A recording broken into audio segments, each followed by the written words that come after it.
Las campanas de Fomeque. José Antonio León Rey. Las campanas de la tierra nativa. Nada como ellas para evocar recuerdos que se recataban en lo íntimo de la conciencia o para despertar en el alma las más puras elaciones. Ya desde nuestra infancia gustábamos de sus repiques que preludiaban fiesta o de sus dobles lentos que invitaban a la meditación y al recogimiento.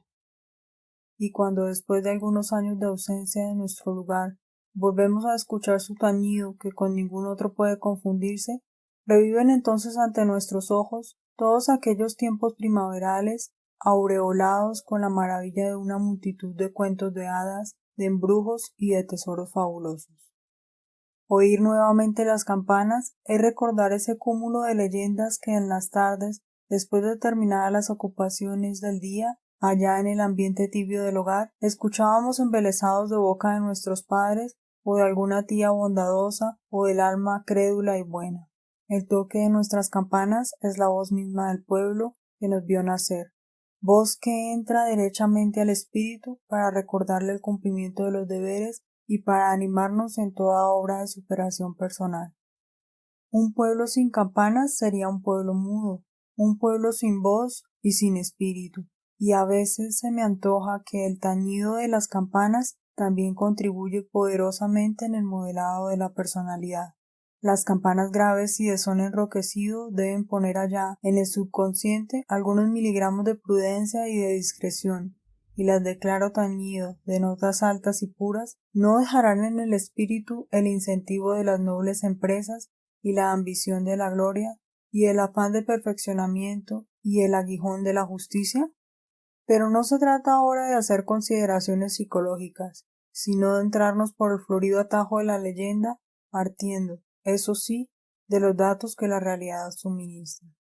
De las 3 campanas que hay en Fomeque, la mejor de ellas es de un tañido incomparable por su sonoridad y pureza. Fue regalada por don Joaquín Nieto en el año de 1821 y recibió por nombre el de María Concepción.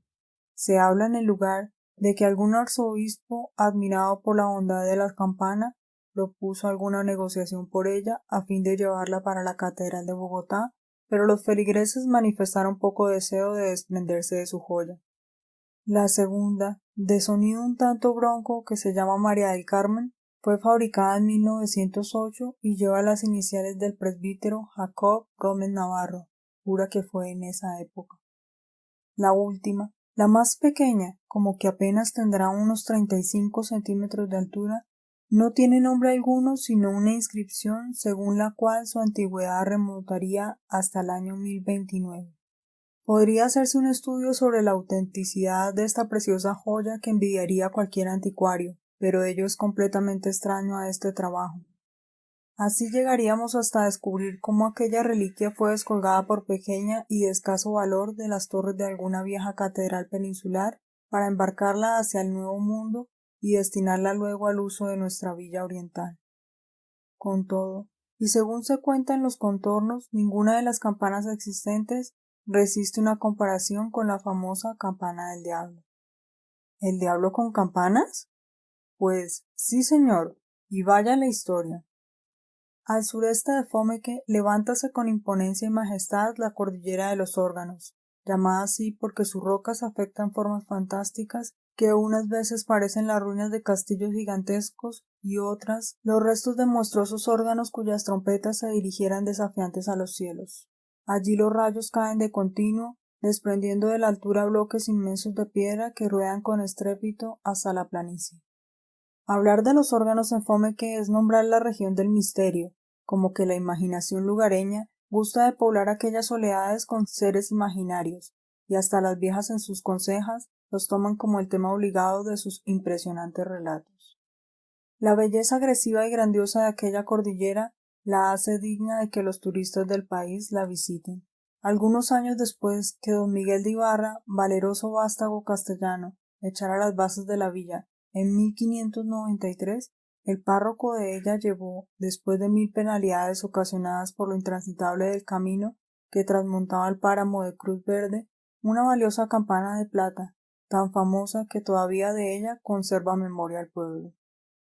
Naturalmente fue grande el alborozo de los moradores, porque en realidad se trataba de un suceso digno de músicas y cohetes. Por eso no hubo nadie que no saliese a encontrarla y que no celebrase el hecho en alguna forma en la naciente aldea. Empero, como llegase la comitiva, cuando ya comenzaba a anochecer, hubo de quedarse la campana en la plaza a fin de bendecirla al día siguiente y colocarla en el sitio que se le tenía preparado en la humilde capilla. A todas estas, el Patas o Mandinga o el Pingas, que todos estos nombres solían y suelen darle al demonio en la villa, cuyo nombre recuerda al misterioso dios Fu o Fo de los Chibchas. Antiguamente la villa llamábase Fumec. Se hallaba muy asenderado y poco tranquilo por la llegada de este nuevo y terrible enemigo suyo, que constantemente les estaba recordando a los vivos sus sobrenaturales destinos. Y sin que de nadie fuese visto, estuvo fisgándolo todo y aún tuvo el atrevimiento de meterse entre el cortejo de recepción de la campana, y con gran contentamiento suyo olió que su terrible enemiga no había recibido las aguas bautismales y que, por consiguiente, todavía era un objeto profano que bajo su dominio caía y al que bien le podía echar las garras encima, lo cual le venía como de molde. La población entera dormía, pues he aquí, como en menos de nada y sin que nadie se percatase en ello, con la mayor naturalidad y frescura del mundo, Mandinga se monta en la campana y caballero en ella se va muy sí señor por esos aires y llega en derechura a depositarla en el lugar que mayor seguridad le brinda, el cual no es otro que el más alto cerro de la cordillera de los Órganos.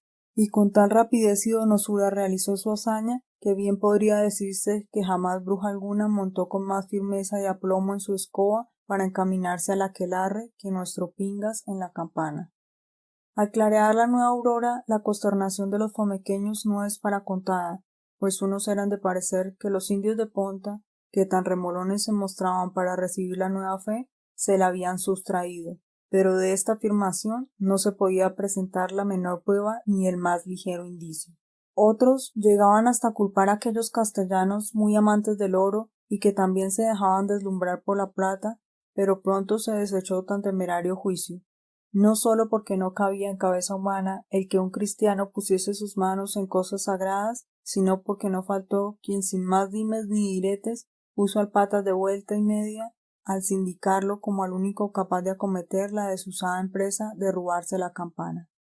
Todos asintieron a esta respetable opinión y no hubo más que hablar, pues el pobre Mandinga quedó con este singular entuerto encima.